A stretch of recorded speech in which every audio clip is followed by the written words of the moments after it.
Now both the chamberlain and the boy followed them closely.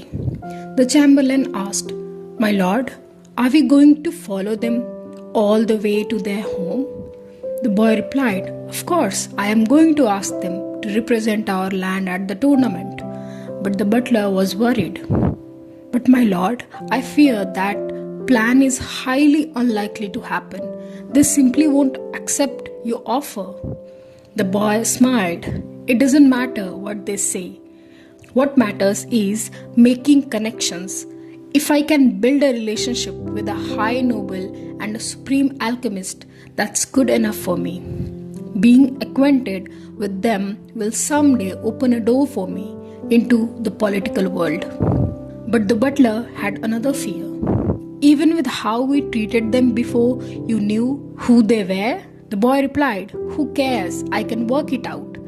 Then he clenched his fist in determination. "I can and I will. I will do anything to get into the mainstream. I won't be stuck in the countryside like this." Then he dashed towards them, and the chamberlain followed worriedly. Grow and Enid were ahead, while the chamberlain and the lord were tiptoeing behind silently. Enid asked, "Hey, Grow, can you hear that?" Grow replied without even looking back, "Yes, the lord and the chamberlain are following us. Does it bother you?" Enid was little fearful of nobles. "Give me a reason not to." Grow looked at Enid, and suddenly his ears twitched. He heard a sound and immediately stopped. "Enid, wait a second. Are you expecting someone at home?" Enid turned to look at him in confusion. "No, I'm not. Why?" Hearing this, Grow turned serious. "It seems like someone came to your door." Enid was puzzled. "What? How do you know?" Grow replied, "I heard a sound." Enid was now even more confused, but Grow didn't say anything about having high senses. His mind was racing. Whoever it is, he is not a friend of Enid, judging by the words he speaks and his actions. Grow could even hear the sound of door breaking. He didn't delay. He held Enid by the waist and yanked him onto his shoulder. Enid was confused and flustered by his behavior. Well, Grow was basically carrying him. Enid gripped his shoulder tightly. "What are you doing?" Grow held his thighs firmly. "Stay still. I'm going to run." Enid was little embarrassed. "You're going to run with me on your back? Is that even possible?" But his doubts were quickly cleared. Grow dashed towards the house. Enid could only wobble from the motion. He was now thoroughly convinced that Grow could run with him on his back. How was this possible? Meanwhile, seeing the two of them running, the lord and chamberlain were surprised. The butler wanted to say there was no need to chase them. There was only one end to this road. But the young lord didn't listen and sprinted after the running figures. "We can't miss him.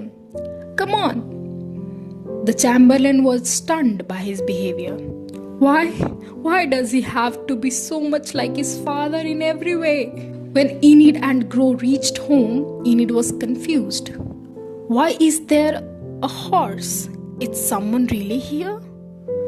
Grow looked at the broken door. "It seems like someone came and is already inside." The intruder broke the front door. Enid was little scared by the situation. He just hoped it wouldn't be those masked men who had attacked them before. When he peeked through the window, he saw a familiar figure sitting on a chair as if he owned the house. Enid was stunned. "Wait, that guy is the king's messenger." When Enid opened the door, the messenger stood up. "You are late," he said. He looked at them. "Having fun wasting precious government resources?" Enid replied, "I was in town." Then he asked politely, "May I ask why you came by?" The messenger stood arrogantly. I came to collect your progress report. Enid was puzzled. A progress report? Sir, I don't understand what you are talking about.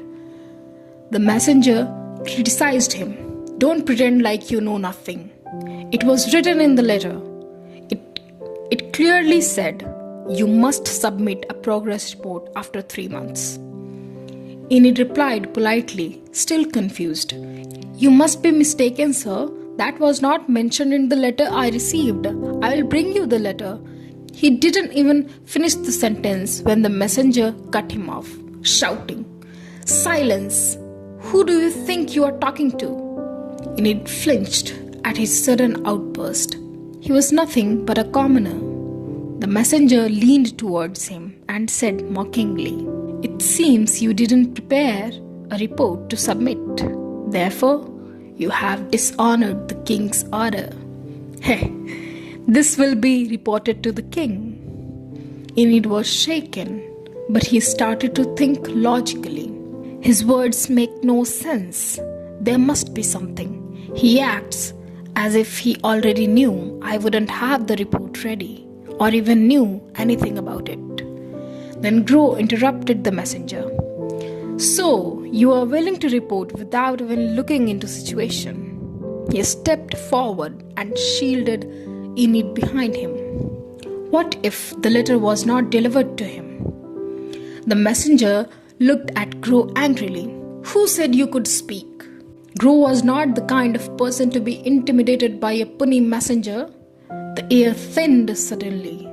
Isn't making a report about breaking the king's order without properly investigating the case considered deception to the king on your part? The messenger was a little scared, but also irritated. A deception to the king? Did you just threaten me? He quickly drew his sword. How dare you? Say it out loud again.